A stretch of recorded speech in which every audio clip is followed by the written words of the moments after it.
Yo, so what's up YouTube? We got a Saturday dunk session going down here.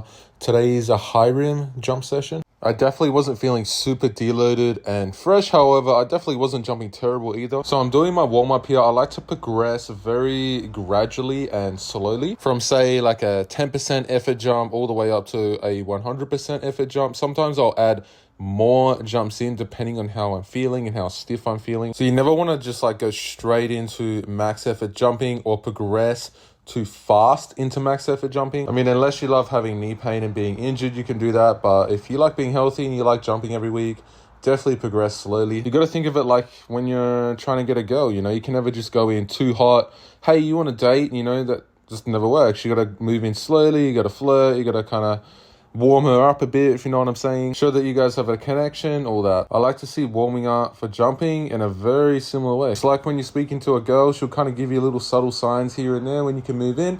Same thing for when you're jumping. Like, you'll get a feel for it. You'll feel, hey, I'm ready to go absolutely crazy and go full max effort and rip this fucking rim off. Another thing I try to do in my warm-up is to kind of tick boxes. So you'll see me go for like walk up dunks first and like from all angles, like both hands as well, two hands, reverse, and then up into dribble dunks, same scenario. And sometimes I'll do this with lob dunks if I want to hit a lob dunk for the day. It really helps prime me for those dunks I know I want to hit later on in the session. So you can see here I hit a lob windmill, and the pretty awesome thing about this is Hakan follows me up and hits it too. Now he'll probably listen to this. His definitely wasn't as good as mine. He definitely didn't jump as high, didn't finish as powerfully.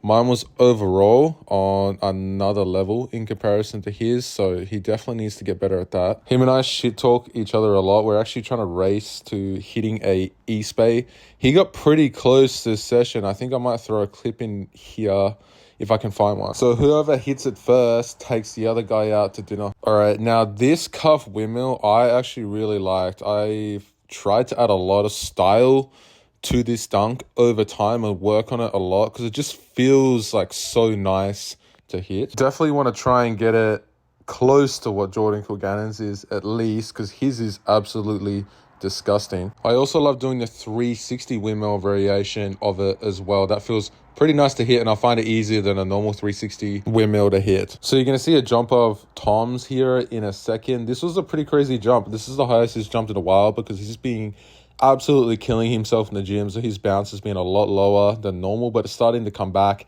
He's the strongest he has ever been. So I'm expecting some crazy jumps from him in the next week or two. Like, he squatted 200 kilos at 78 kilos body weight, which is fucking insane. And he did it pretty convincingly too. Like, it moved pretty damn well. So here I'm just trying to hit some nasty basic dunks because my trick dunks weren't falling and I wasn't feeling too coordinated. My hands weren't feeling the best on this day. So I was just like, fuck it. I'm just going to start sending some dunks and just see how high I can jump and what I can hit. I definitely have a lot of room for improvement in these areas in terms of adding style to those dunks and actually using like the maximum potential of my vertical. I feel like I underutilize my vertical in a lot of my jumps. I'm definitely not jumping as high as I potentially could be because when I do a height check, like, I jump way, way, way higher because I'm just not thinking about anything else other than jumping. And yeah, obviously there's always going to be a difference. Like, you're not going to jump as high as you normally do doing a height check. That height check is always going to be your highest jump for a reason, because you're just jumping, man. You don't have to worry about any trick or anything like that. But I still want to work on it and get my jumps closer when I'm doing a trick, closer to what I guess my max vertical is. And that's the fun thing with dunking. There's always something to improve on. There's always something to work on. There's always something you want to get better at or something you feel you could get better at. And that's the most fun thing, is learning how to get better at those things and then watching yourself get better at those things and then learning new things. Like, dunking is a grind. It's a journey. You got to learn to enjoy the process, the, times where you're going to suck, the times where you're going to do shit, but, you can still work on something new. You can still make something better and still improve. And that's where all the fun is. Now, Hack was shit-talking me here. Well, I was actually shit-talking him first, telling him he couldn't hit a dribble windmill. He could only go off lob. So then Riley hits a dunk, so we're doing a little dunk train, and then I just fucking choke it.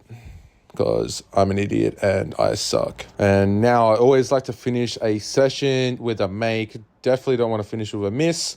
So I throw down a one-hander, easy one-hander, and catch you guys in the next video.